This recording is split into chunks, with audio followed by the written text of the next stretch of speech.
Yeah. 186, Pete. 186. We're knocking them down. We're putting them up and knocking them down. Here we go. Rock and roll. The end of June almost. So here we go. Well, it's the 28th. There really isn't a lot more left. Welcome to the Rebel's Edge. I'm John Najarian. He's Pete Najarian. Jared is handling all of the graphics that you see there on your screen, including the bear kicking the bull's butt again today, apparently, because the Dow is down 130, S&P's down 10, and the Nasdaq's down 9. So we're pretty much across the board down. The only thing that's not is just barely the Russells in the green, but just barely, Pete. Yeah, well, I'll say this, John. I'll say that it's been more volatile, though. I mean, it sounds the picture is correct, but it's not been like this all day. We've had the big, huge rally back out of the Nasdaq today. It was down 50 points early, sprinted to the upside. Now it's just pulled back again and now gone into negative territory. So there is a heck of a lot of movement out there. You better be quick if you want to be a part of it. Yeah, and it was down earlier on the rumors, unconfirmed, that the U.S. might be basically restricting some of the exports of some of our high-end chips to China and so forth. But we're going to cover that in a sec. Let's get started with the Macro Minute, Pete. Let's do it. Macro Minute, I'm going to say Powell. That's Jay Powell, the head of the FOMC, the chairman of the Fed. He says that more restriction or pain, as many of us like to call it, could be coming. And he says, I haven't taken 2 more hikes off the table yet. I still say it's just talk until he actually does it, Pete. Well, I will say this, and that's my focus today as well, John, on this Macro Minute that we're talking about here, Powell. And it starts with him, ends with him, because of the fact that he talked about rate hikes with an S at the end of that, to your point. So he's been transparent. I wouldn't be shocked at all, John, even though we might not agree with it. We probably don't agree with it, but I'm looking at it. And if he says, hey, you know what, there's a possibility of 2 hikes, I think that possibility got a little bit higher, because otherwise, why would he say it? I think he's already preparing the markets for exactly that. Very possibly. And he does, if he indeed stays, quote, data dependent, Pete, unquote, then we'll see, because we've got a lot of data between now and then. Yeah. We've got another jobs report. We've got another CPI. We've got GDP. We've got all these different things.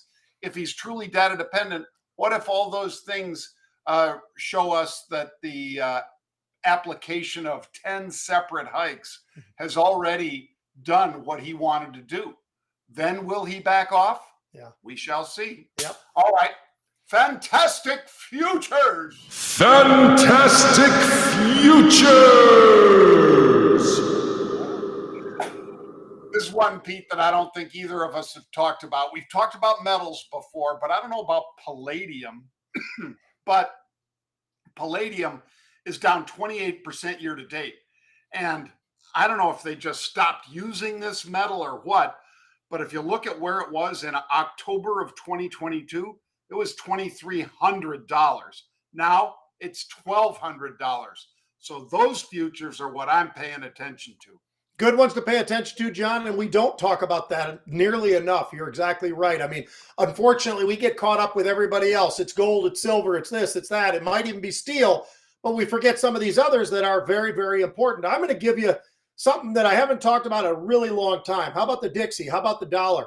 Now, we just got off, John, those 2-month lows. We were just hanging around near 102. Now we're back up over 103. Doesn't sound like a lot. Let me tell you, extremely liquid instrument when you're talking about the dollar. And some of the, I'll tell you what, if you want to trade in that world, there is plenty to do.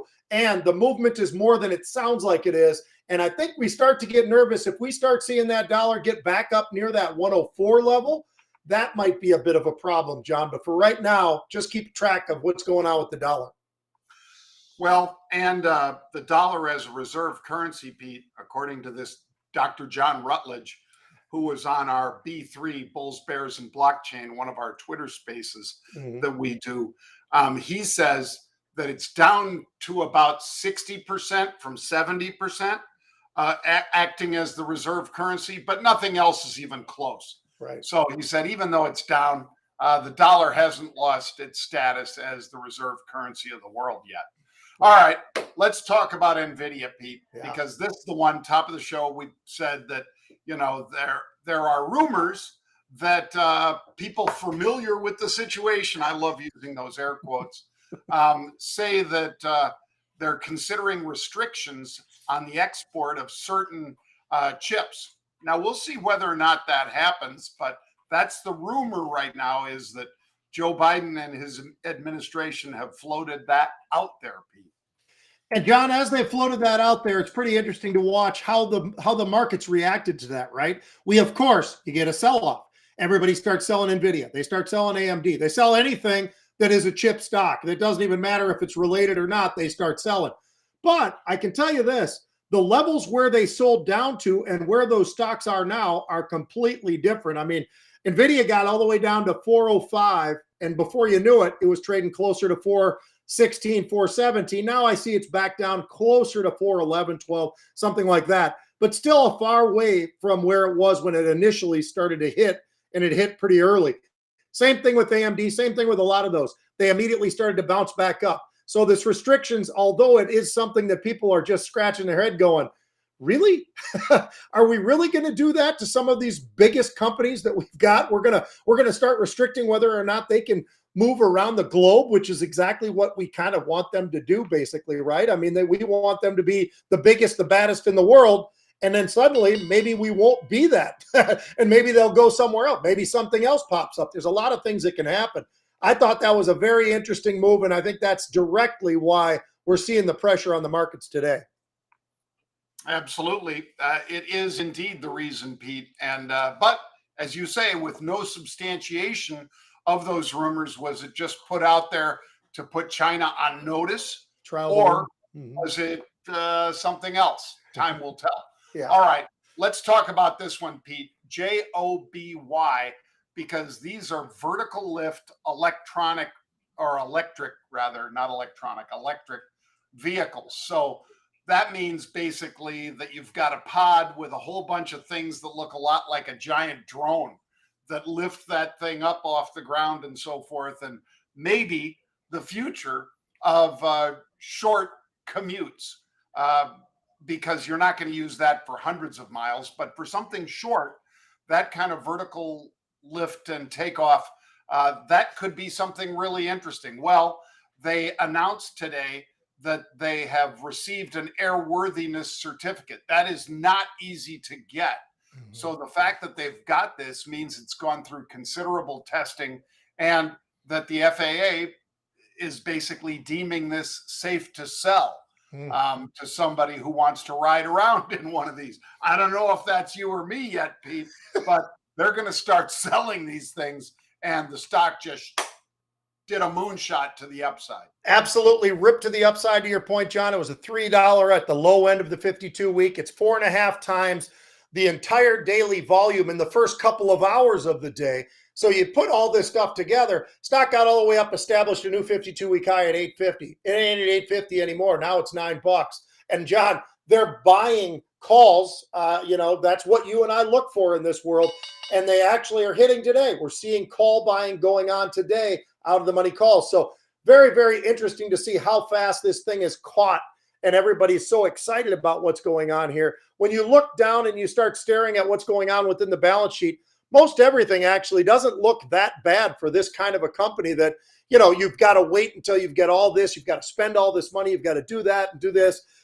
Cash burn is pretty high, but they're pretty well capitalized. So they have a really good shot, John, based upon what we're looking at right now. Pretty daggone interesting company. I like what we're seeing here. I would not touch the stock. Never. At least when I say never, not in the next few months or so, but I would trade the options, because that gives you at least a risk tolerance that I think fits most everybody else, because you can control how much risk you want to have in the options world. I'm not going to tell you what to do, but I will say this, that would be the way to go, because otherwise the risks are extremely high with stock. Toyota is their biggest investor, Pete. Yep. I think they have over 400 million in, and with nearly a $6 billion market cap after today's run, this one's certainly looking interesting. And I bet with Toyota in there, you'll see the fit and finish inside those cockpits will be a lot better than some of their competitors. That's just my opinion, because Toyota is pretty much a stickler for that. Yep. All right. How about AVAV? This is kind of same dog, different color, Pete, because this is AeroVironment. It's basically a drone maker. They do other robotic stuff, but drones in particular. And they reported numbers that didn't match street estimates for profit, but the revenue number was much better than expected. And that appears to be that and guidance why the stock is moving to the upside today. Yeah, and you can understand why, John, over the last year or more now with Ukraine and everything else and all the draw that they've got there, of course. You look at that revenue for the quarter, it's up 40%, 186 million, 21% for the full year, because this was the end of their 2023. So really big numbers. That was 21%, 540 million in revenue. Pretty daggone strong. I like what we're seeing here. The one caveat to that would be this, though. If we at some time in the near future get through this whole thing, Ukraine, Russia, they finally figure it all out, if that's possible.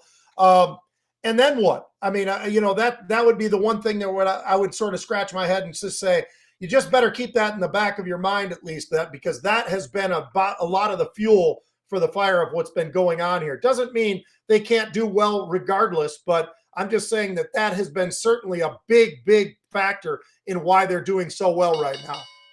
Yeah, very true. And, the technology with these darn drones is amazing. Yeah. And we're not talking about the Reaper and, those kinds of drones that the military operates as much as they do. But these are nonetheless almost ubiquitous, Pete. It's hard to find somebody who's working in outdoor photography or even indoor that doesn't have some of this going on, because that wire in the NFL games, how they get that thing to follow the plays and things like that.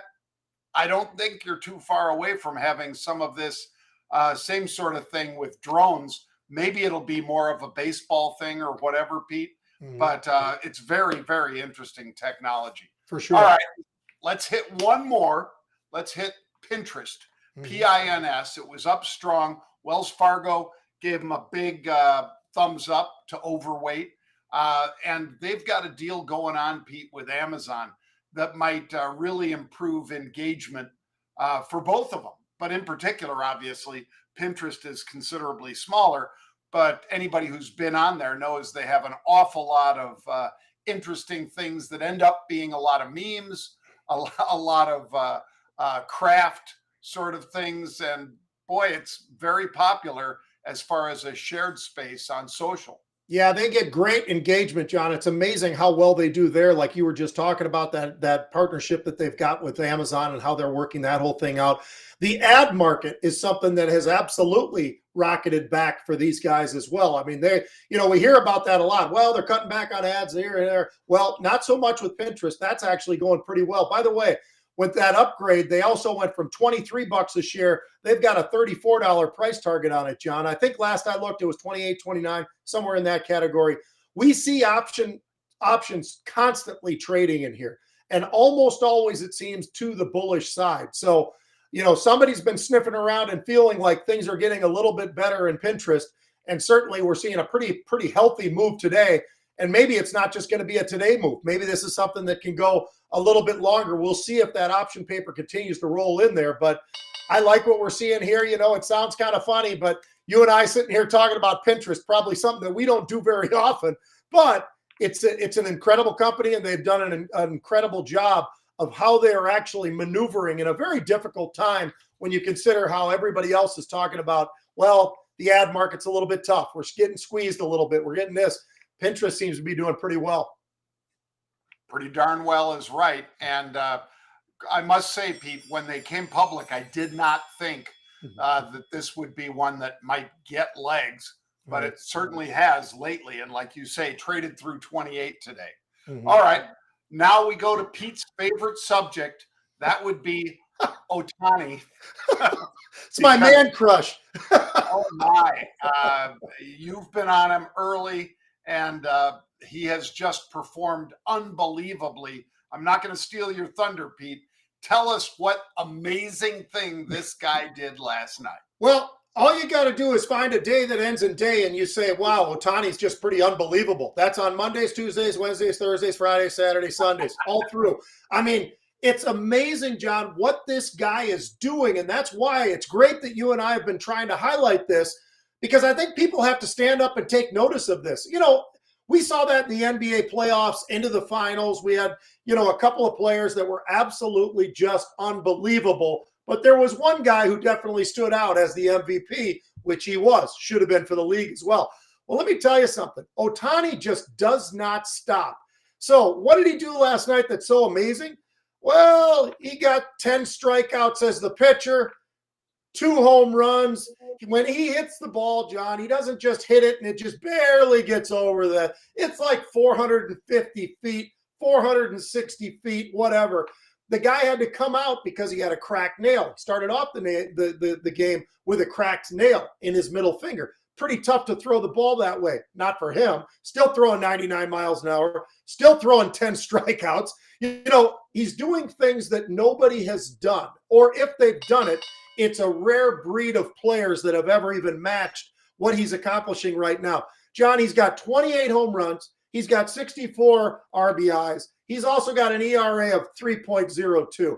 I mean, you know what? If your starting pitcher's got that kind of an ERA, you're starting to think, man, we're going to have to pay this guy. Oh, if your starting batter, it's doing something like he's doing, we're going to have to pay this guy. If you're the Angels, John, you tell me this. This is where I'm going with this. So he's got 5 games this year where he's had 10 strikeouts and 2 home runs. It's unbelievable what he's putting together in front of us, and we're watching it every single day. It's incredible. So why wouldn't the Angels figure out a way? I know they got Trout. Figure out a way to keep this guy. Can they, or is this just a foregone conclusion that somebody like the Yankees is going to come in with a paycheck and just go, what do you want? Well, it would be a damn shame if in Southern California, you know, with the Angels, Yeah. if they can't come up with the money to hold him, Pete. Yeah. Because we've talked time and time again about how Major League Baseball is the only major sport that doesn't share revenue from TV.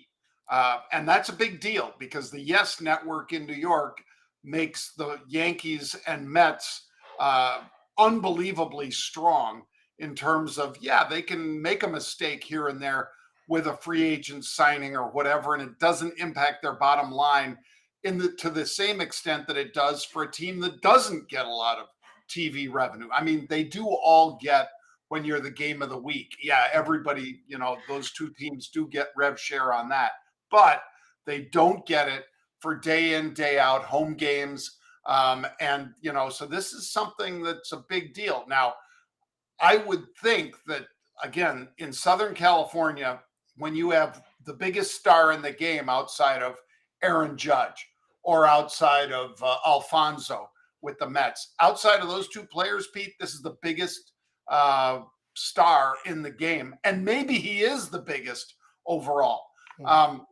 I can't believe that you could let that guy go, because that's going to cost you tens of thousands of people through the gate every week. And that adds up pretty fast. So I would say they're going to make every effort to sign him. Yeah, and you're totally right, John, because of the fact that, you know, this guy, it's not just that people are waiting to see when he's going to pitch. They're waiting to see him hit the ball, if that's what he's doing. If he's the starting pitcher, that even just adds to it.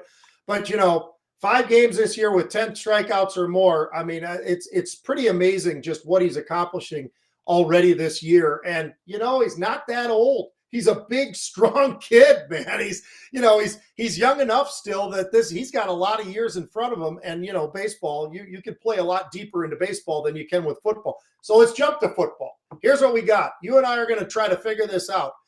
there are two guys in free agency left that make a lot of sense to me that somebody should have signed them by now. And I can't quite figure out why they haven't figured that out just yet, John. I mean, it's pretty interesting. I would think that, I know you want to navigate through things as your general manager and try to figure out, do we have the team we want? But how do you not want to have DeAndre Hopkins, for instance? So let's start there. Now, what teams probably fit him best, and which fits him best if he just wants money because he wants to get paid, or he's still going to make a lot of money, maybe a little bit less with a team that maybe has a better shot at the playoffs. So I'm going to give you this. He either goes and joins Mahomes at Kansas City, because it's a lot of people kicking that one around. Buffalo Bills, well, they got a pretty good quarterback themselves, and that would be a great compliment to the receiver core that they've got. So that would be, from my perspective, those are your, hey, I'm going to go here because I think I can get to the Super Bowl, and that's really important to me. But he could go to the Browns, John. That was his quarterback when he was in Houston, right, Watkins? So what do you think? I mean, does he go for the money, which would be going there to the Browns, or does he go for the Super Bowl possibility with Kansas City or maybe Buffalo? Well, like you say, Pete, nobody really thought the Browns were going to be in this thing. Mm-hmm. And then all of a sudden, because it was supposed to be between, I think, the Patriots and the Tennessee Titans. And then all of a sudden, like you say, Kansas City gets bandied about, and, then the Cleveland Browns get in there. Obviously, this is a huge talent. I was, when he went from Houston Texans over to the Cardinals, Yep. Man, I don't know what the Cardinals are going to put on the field without this guy this next year, Pete, next season, because it certainly seemed like they needed something like a Fitzgerald-like player, and this guy certainly seems like that. All pro, like you say, 31 years old. It's not the same as some 34, 35-year-old guy, but I think that Belichick would love to get his hands on this guy, Pete, for his young quarterback. But we'll have to see. Kansas City would be, in my mind anyway, a bit of a long shot. Yeah. Him, but better. No, I think you're right, John. I look at this when people throw out some of these teams, and I'm thinking to myself, do they got that kind of room that this guy wants? Because either way, Super Bowl or just for the money, he's going to get paid. But if you're going Super Bowl, he'll take a discount, but I don't think it's a huge discount from what he wants to get paid, which leads us to Dalvin Cook. So what do you think about Dalvin Cook, John? I mean, here's another one. I personally think he's maybe arguably the best running back in football because he blocks, he catches, and he's an incredible runner who just gets basically 1,100 or more yards every single year. So the guy catches the ball, does an amazing job. He has not slowed down at all, but he's still on the free agency market. And he's shopping around. He even kicked out that idea, hey, maybe me and Hopkins get together and we go to the same team. I don't think any teams out there really can afford to do that move, but maybe. I mean, they get creative. So, they push dollars around like they do. Here again, the Bills, or maybe even I've heard a lot of talk recently, the Jets, believe it or not, who would be potentially a Super Bowl team. I'm not saying they are. But you look at what they've done in the offseason, obviously Aaron Rodgers, but also great draft. They've done great in free agency. They had a great defense. They've gotten incredibly good there, but they're getting better on the offense. So he goes there if he wants to go to the Super Bowl, either the Bills or the Jets. But I've got Miami, and I circled Chicago for you because they've got the cap space. And if Dalvin wants to get paid and he's not necessarily thinking Super Bowl, at least not just yet for the Bears, I think that's a little ways away still, John. But maybe, who knows? I mean, Fields, I think, got better and better and better last year. He needs a running back. They don't have a running back. I mean, all of that fits. I don't know if this is a team that's going to contend for the Super Bowl. I really don't think so. But, Miami, maybe, because they're in that same world with Buffalo, the Jets, and New England. Think how difficult that group of teams is all in the same spot. I mean, it's pretty incredible, but Miami's got a shot. They've got a legitimate shot to go to the Super Bowl. So I don't know. Where do you think Dalvin ends up? Well, 27-year-old kid, so obviously younger than Hopkins, D-Hop. And the Miami Herald, Pete, claims just in the last 12 hours or so that Miami made him an offer that maybe it's an offer he can't refuse. He's 4-time All-Pro. He's rushed 4 times for 1,000 yards, but in the season, as long as it is, it's not quite the same as 1,000-yard rushers years ago. But you've made the case about his blocking skills, pass catching, as well as, he's just a player that lights it up. So I would think that this takes a little pressure off the quarterback if indeed Miami can get him. But, as you say, the Jets and Broncos are still rumored to be in the hunt for him. And unless he just says, yep, to the Dolphins, if the Jets offer is close, you got to think he leans there, Pete, because it's not like he's not used to paying high taxes. The guy lives in Minnesota, or, he gets taxed in Minnesota. He might not live there, but he gets taxed in Minnesota for half of his games. And it's not as big as it used to be, folks. I know many of you who know this. The Jordan rule is basically that when you play on the road, they tax you in that state. So it doesn't matter that you're in a no tax state if you go to Miami. It's not like your whole salary is going to be no state income tax. Only the home games are no state income tax in a Florida or a Texas or a Vegas. But I do think this kid's got the talent, Pete. And boy, if they do get him with the Jets, you got to really circle Aaron Rodgers and those guys as the favorite to meet Kansas City in the AFC Championship game. It sure would be interesting when you consider that the teams that are kind of after Dalvin all are stacked up in the same division. It's just amazing.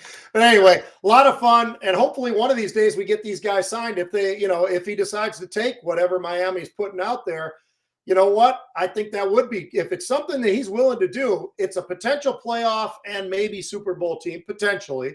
And, you're getting paid. And only half of your games are away games. So you're saving something by being in Florida, which is, better than nothing. Yep. Well, that's going to do it for us today, folks. Remember, if you missed an episode, you can go to marketrebellion.com/edge. That's marketrebellion.com/edge for more. We're also on thestreet.com. And if you go there to their option page, you'll see a whole lot of Market Rebellion, the Rebels Edge on there. So check it out. We'll be back tomorrow at 1 with a special guest host. So please join us tomorrow and have a great day, everybody.